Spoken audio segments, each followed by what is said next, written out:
When we lived in China, we learned the beauty of Gyoza dumplings. They are so good, and there's so many different types of dumplings that you can have. A lot of them have pork, but there's also vegetarian ones with eggs or even just vegetable ones.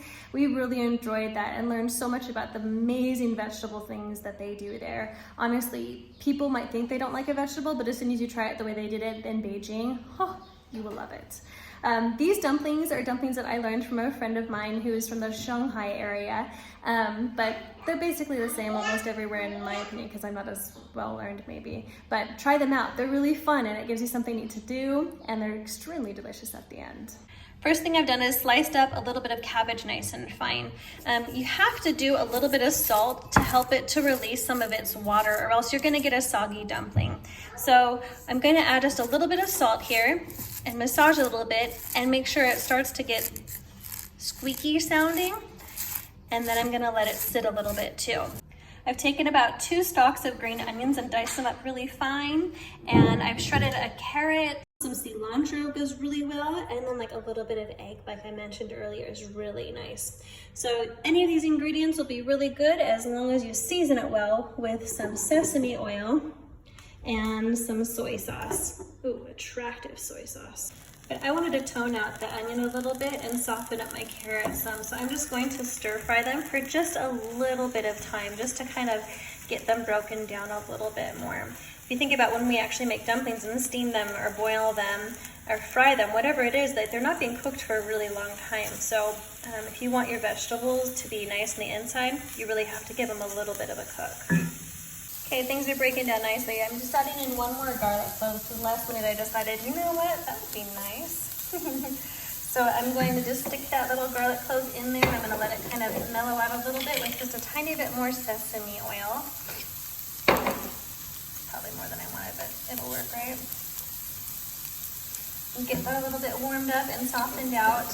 And then finally, I'm going to make sure that I add a little bit of soy sauce to my mixture to make sure it gets a little bit of the salty flavor, but also that delicious soy flavor that you're so familiar with in dumplings.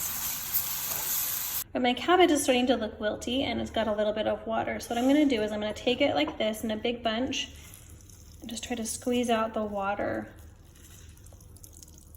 And this way, we won't get soggy dumplings and we still get all the nice crunch and flavor of cabbage. I'm adding in that pressed out cabbage that I have. Shiitake mushrooms are also really good with this, but I didn't think to soak any today, and I've got a kid that really doesn't enjoy them. So for today, for lunch, we're not gonna make him eat them. All right, on to wrappers. 1 cup of flour, a little less than half a cup.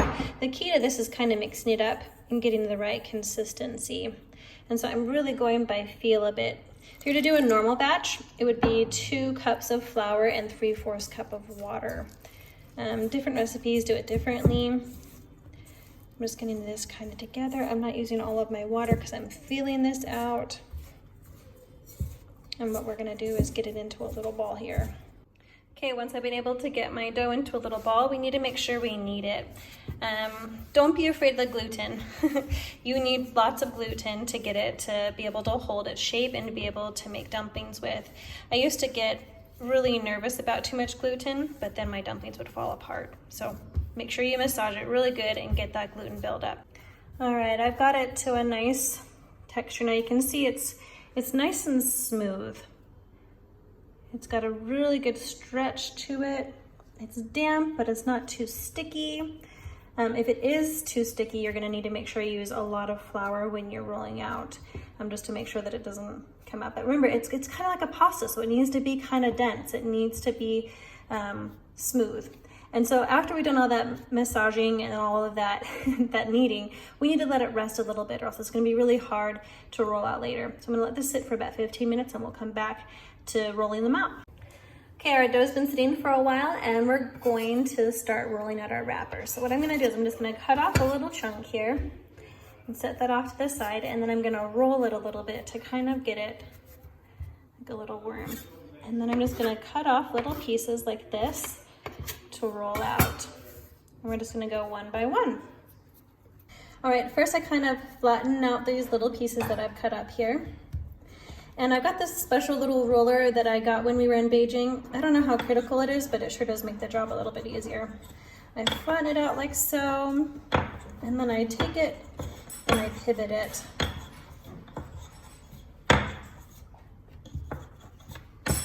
Until we've got a little wrapper here. And as long as you've got enough flour, they can be stacked on top of each other, but if you don't, it's a disaster. So make sure you have enough flour, if that's the way you're gonna do it. And then once we're done with a good amount of wrappers, we can stuff. All right, I've got my little dumpling wrapper here, and I'm gonna just put in just about a small portion of the vegetables in here. Then I like to use the table where I set it down, and then I pinch it forward like this, so it will look like this on each side. If you like, you can also take some of the extra excess and pinch that in too, so it'll look like this. And then just make sure to crimp your tops so that your vegetables don't come out, and it can look like this. And then you've made your dumpling. Okay, there are quite a few ways to cook up Gyoza dumplings. You can just boil them in a pot, which is honestly like the quickest way and the way we do most often, or you can fry them in a pan, or you can steam them in a basket. There's lots of different ways. Today, I'm just gonna show you how we just kind of fry them in our pan. And what we're aiming to do here is just to kind of get a little bit of some brown spots on the outside and give a little bit of texture here. And we're just kind of taking some chopsticks and going around and trying to get them moved around so that they don't get too browned up. All right.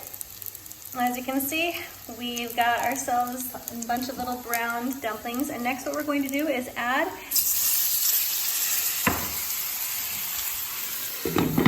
a bunch of water, and then we're going to steam them the rest of the way so that they're not just super hard, but they've got a little bit of a softness too. Okay, dumplings are looking good now, so they've got a little bit of a softness, as you can see. They're nice and fried, so they've got this multi-dimensional texture. And texture in Chinese cuisine is a huge deal. I may not be perfect at my Chinese cooking, but this one I'm not too bad at.